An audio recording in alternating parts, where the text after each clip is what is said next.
Hello friends, welcome back to my channel. आज हम बात करेंगे उस जगह के बारे में जिसने अगर मुगल सल्तनत का उगता सूरज देखा है तो उसने ही उनका ढलता सूरज भी देखा है। Red fort, Lal Qila.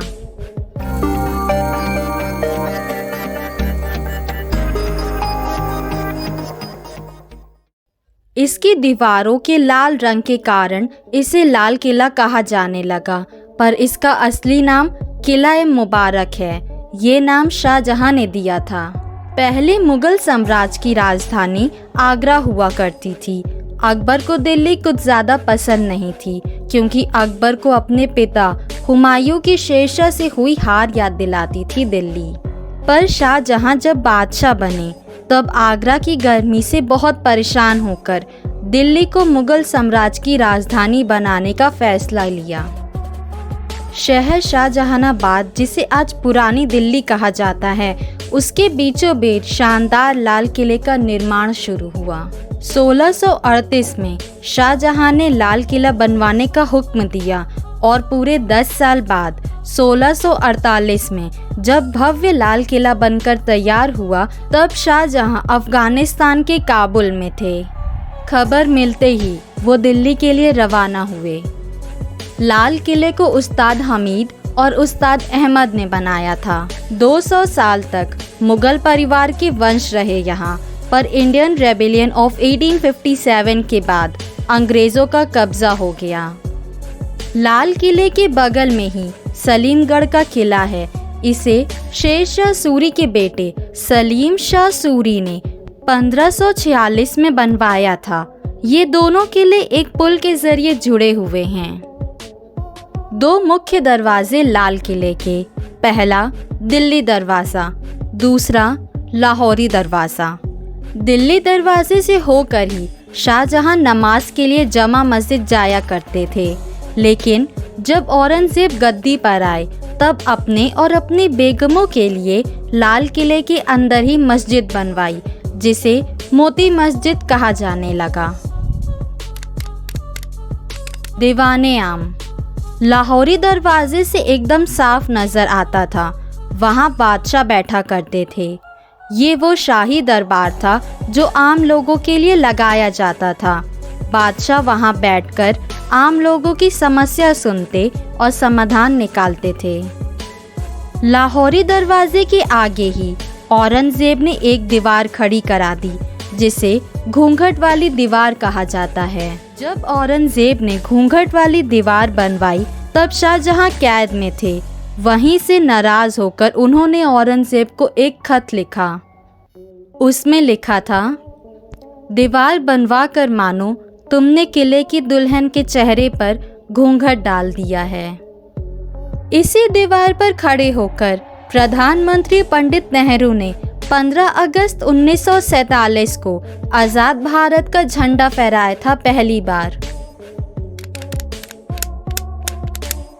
दीवाने खास, यहाँ बादशाह अपने खास लोगों से मिला करते थे। ये लाल किले का सबसे सुंदर महल था। पूरी इमारत संगमरमर और छत चांदी से बनाई गई थी। दीवारों पर नगीने भी जड़े थे, पर बहुत सारी चीज लोग निकाल कर ले गए। बहुत खास बादशाह का सिंहासन तख्ते ताउस यहीं रखा गया था। ये कोई आम सिंहासन नहीं था। इसकी खूबसूरती के चर्चे बहुत दूर दूर तक थे। सोने चांदी से इसे बनाया गया था। ऊपरी तरफ कीमती हीरे मोती से बने 2 मोर थे और वहीं बेशकीमती हीरा कोहिनूर जड़ा था। 1739 में दिल्ली पर हमला किया ईरान के बादशाह नादिर शाह ने। बहुत सारी अनमोल चीज़ों के साथ तख्ते ताउस भी लूट ले गए वो। उस समय अलग अलग वक्त को बतलाने के लिए नौबत खाने की ऊपरी मंजिल पर म्यूजिशियंस बैठा करते थे। यहाँ दिन में 5 बार नौबत बजती थी। इसी नौबत खाने के अंदर 9वें मुगल बादशाह जहांदार शाह और 10वें मुगल बादशाह फारूक सियर का कत्ल हुआ था। खास महल, ये बादशाह का निजी महल था। इसके अंदर मुख्य कमरे, तस्बीह खाना, यहाँ वो इबादत करते और बड़ी बैठक में आराम करते थे बादशाह। लाल किले के बड़े से बाग में आमने सामने बिल्कुल एक जैसी दो इमारतें हैं। लाल किले में हर एक चीज़ का नाम फारसी भाषा में रखा गया है, सिवाय बाग में इन दो इमारतों के। एक का नाम सावन और दूसरे का नाम भादो दिया गया था। जब कभी दिल्ली में बारिश होती, एक इमारत में शाही औरतें और दूजे में शाही पुरुष बैठा करते थे। रंग महल, बादशाह के द्वारा अपनी रानियों के लिए बनवाया गया ये पहला महल है। इस महल की दीवारों पर कीमती मोती जड़े गए थे, पर आज उन दीवारों पर उनके उखाड़े जाने के निशान रह गए हैं बस। जफर महल, किसी मुगल बादशाह द्वारा बनवाई गई लाल किले में ये आखिरी इमारत है। इसे आखिरी मुगल बादशाह बहादुर शाह जफर ने 1834 में बनवाया था। अंग्रेज़ों ने बादशाह जफर पर मुकदमा चलाया उनके खिलाफ बगावत करने के लिए। अपने मुल्क, अपने किले में ही बादशाह को झुकना पड़ा था अंग्रेज़ों के सामने। बादशाह जफर को हिंदुस्तान से निकाल रंगून भेज दिया। इस लाल किले ने इतिहास के बहुत मुख्य पन्नों को अपने सामने पलटता देखा है।